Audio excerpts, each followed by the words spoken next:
এক ধরনের ভিক্ষা চাওয়া হয়েছে, সাহায্য চাওয়া হয়েছে, রক্ত চাওয়া হয়েছে চোখে, এটা দুর্লভ। কিন্তু যেটা টাকা চাওয়া হয়েছে এটা খুবই গর্হিত কাজ হয়েছে, অন্যায় কাজ হয়েছে, এটার নিন্দা জানাচ্ছে আপনার অনুষ্ঠানের মাধ্যমে। দ্বিতীয় যে কাজটি করা হয়েছে সেটি হলো আবার জনরোষের ভয়ে এটাকে তুলে নেওয়া হয়েছে। এতে প্রমাণিত হয়েছে আগের যে কাজটি ছিল এই কাজটি অন্যায় করা হয়েছে। এই গেল দুটো। থার্ডলি যে কথাটি বলতে চাই যে এটা নিয়ে জনগণের মনে ক্ষোভ এই কারণে যে উনি ওনার ব্যক্তিগত একটা পুরস্কার আনার জন্য লন্ডনে গিয়েছেন এবং সবাই মিলে হোটেল বিল দিয়েছেন 3 কোটি টাকা, যেটাতে রাষ্ট্রের কোনো সম্পর্ক নেই। এখন প্লেন ভাড়া যদি ধরেন, অন্যান্য খরচ যদি ধরেন, তার সেখানে তার কত টাকা খরচ হয়েছে। তো যেখানে তার ব্যক্তিগত কাজের জন্য এত টাকা খরচ হওয়ার, এখানে এত বড় একটা দুর্ঘটনার জন্য রাষ্ট্রের অর্থের অভাব পড়লো কোথায়, এই কথাটা জানতে হবে। This is the first thing.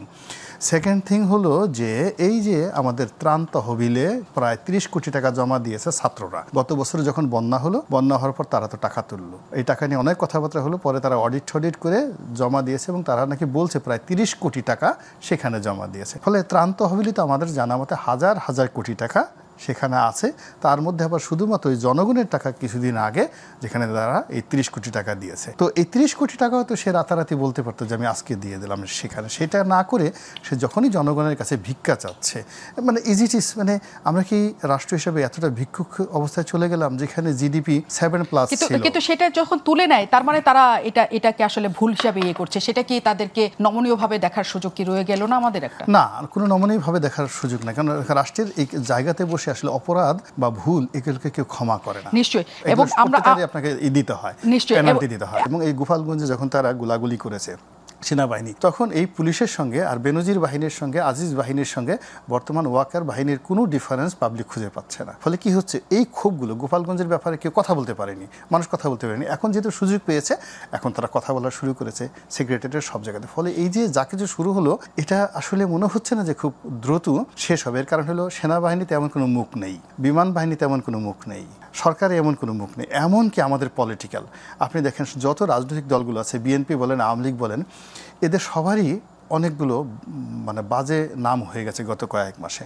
এখন প্রত্যেকটা রাজনৈতিক দলের যারা প্রধান শীর্ষ 10 জন নেতা, তাদের রাজনৈতিক কর্তৃপক্ষ কেউ নাম দিয়েছে সান্ডা, কেউ নাম দিয়েছে পান্ডা, কেউ ফকির, কেউ দরবেশ, কেউ ভণ্ড, কেউ গাঁজাখোর, কেউ ফেন্সিডিলখোর। মানে একটা রাজনৈতিক দলের প্রধান, তার প্রতিপক্ষ দেখা গেল যে তাকে বলতেছে ও তো ফেন্সিডিল খেয়ে সমস্ত কথাবার্তা বলে, ও তো গাঁজা খেয়ে সমস্ত কথাবার্তা বলে।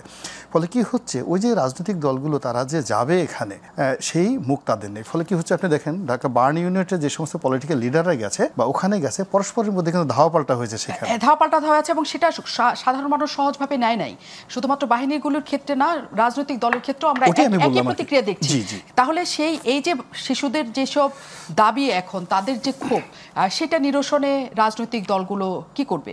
সহায়তা করবে সরকারকে, নাকি সরকারের আসলে প্রত্যেকটা পদেই একটা সংকটের জায়গা রয়ে যাচ্ছে? কারণ তাদেরকে সহায়তা করার জন্য প্রধান উপদেষ্টার পেজ থেকে, ফেসবুক পেজ থেকে যে আবেদন জানানো হয়েছিল, পরে অবশ্য সেটা ডিলিট করা হয়েছে, সেটি ভীষণ রকমের সবাইকে ক্ষুব্ধ করেছে।